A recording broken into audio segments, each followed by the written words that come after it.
Hotep à tous, bien-aimés frères et sœurs, en RDC, les lignes bougent. Les lignes bougent sur le plan diplomatique et sur le plan militaire. Sur le plan militaire d'abord, vous avez plusieurs actes qui ont été libérés, plusieurs collines qui ont été reprises dans les mains des terroristes du M23 et de l'armée rwandaise. Et aussi, ils ont franchi plusieurs pas, plusieurs ponts qui les séparaient, qui les empêchaient d'avancer. Donc, sur ce plan militaire, nous avons, par exemple, les deux axes qui ont été libérés, l'axe Ngungu-Karuba et l'axe Minova-Sake. Les collines qui ont été libérées à peine hier, dimanche 25, ce sont les collines de Nyényeri, les collines de Rukika et la ferme Kasunku plutôt.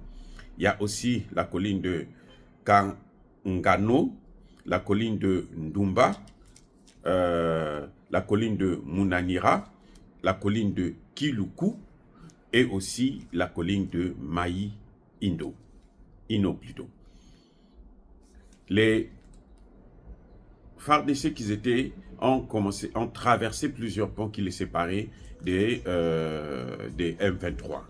Il y a deux ponts essentiellement, le pont de Moya et le pont de Renga.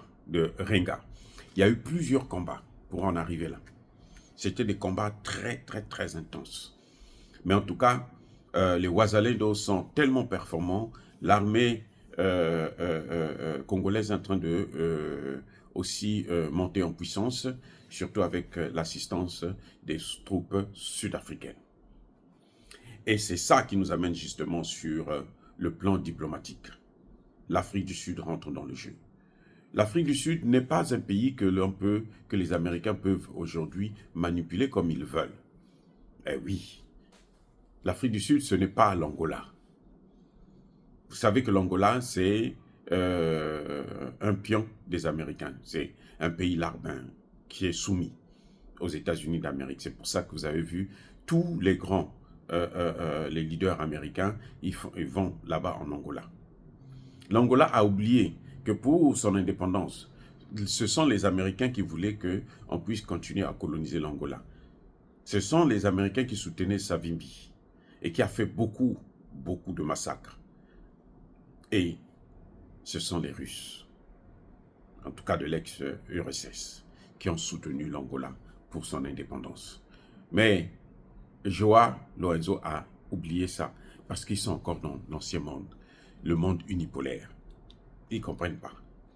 Donc, l'entrée de l'Afrique du Sud dans ce conflit est une aubaine, c'est une opportunité. Parce que l'Afrique du Sud, quand elle rentre comme ça, elle n'est pas seule. Je dis, l'Afrique du Sud n'est pas seule. S'il y a question de financement, les BRICS vont financer. La Chine financera, la Russie financera, parce que la Chine a de gros intérêts en RDC, de très gros intérêts. Donc, elle-même, elle ne peut pas intervenir directement. Elle passe par l'Afrique du Sud, elle passera par l'Afrique du Sud. S'il y a un plan sur le plan militaire, je suis sûr que les Russes vont travailler avec l'Afrique du Sud, notamment pour faire changer de main le secteur de l'information.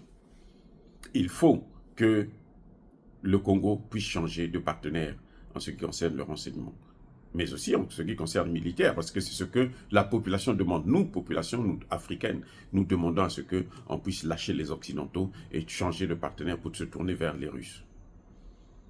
Ce n'est pas quitter un esclave pour un maître pour un autre, non.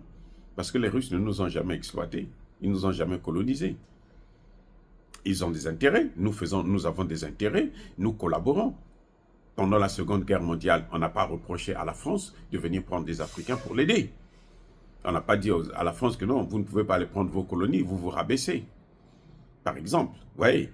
Donc, on n'a pas interdit à la France de demander le soutien des États-Unis, même si c'était trop tard parce que les Russes avaient déjà gagné la guerre.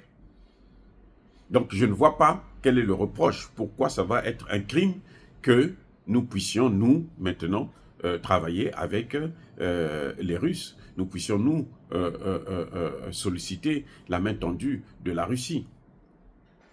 Et la Russie ne peut pas rentrer comme ça directement. Ce qui se passe, c'est que la Russie doit passer maintenant par les BRICS, par l'Afrique du Sud. L'Afrique du Sud, c'est l'Afrique. L'Afrique du Sud, c'est le continent africain. Et donc, l'Afrique du Sud, quand elle rentre dans le conflit, là, c'est que l'Afrique du Sud veut la souveraineté et le respect des frontières. Vous avez aussi le Burundi qui est en train de se battre du côté qui soutient Tshisekedi. Donc maintenant, c'est à Tshisekedi de tourner complètement la veste. Parce que maintenant, Tshisekedi n'est plus seul. Tshisekedi ne peut plus évoquer le fait que nous avons, comme il a fait récemment, il faut rendre hommage à l'Amérique. Non, c'est l'Amérique qui est à l'origine de ce conflit. Ce sont les États-Unis qui sont en train de créer cette guerre. Ce sont les États-Unis qui ne veulent pas traiter avec le gouvernement congolais. Ce sont les États-Unis qui sont en train de travailler. Oui, vous allez me parler de la France. La France fait le travail pour les États-Unis. Et donc, le vrai ennemi de la RDC, ce sont les États-Unis. Ce sont les Bill Clinton. Ce sont les Barack Obama. Il faut arrêter ça.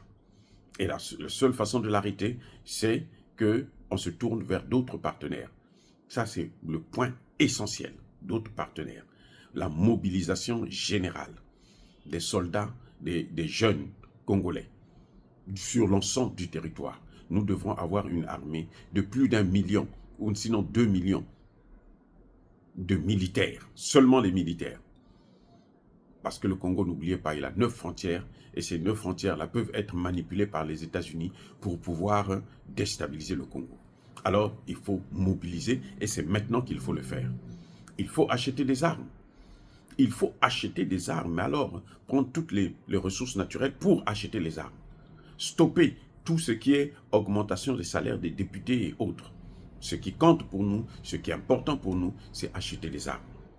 Monsieur Tshisekedi n'aura plus de raison, n'aura plus d'excuses de nous faire croire que bon, il a peur parce que les États-Unis vont faire ceci, parce que non, il a maintenant l'Afrique du Sud à ses côtés. Ce que devraient faire l'Angola et le Congo-Brazzaville, l'Afrique du Sud est en train de le faire, et d'ailleurs mieux, parce que l'Afrique du Sud a le soutien direct des BRICS.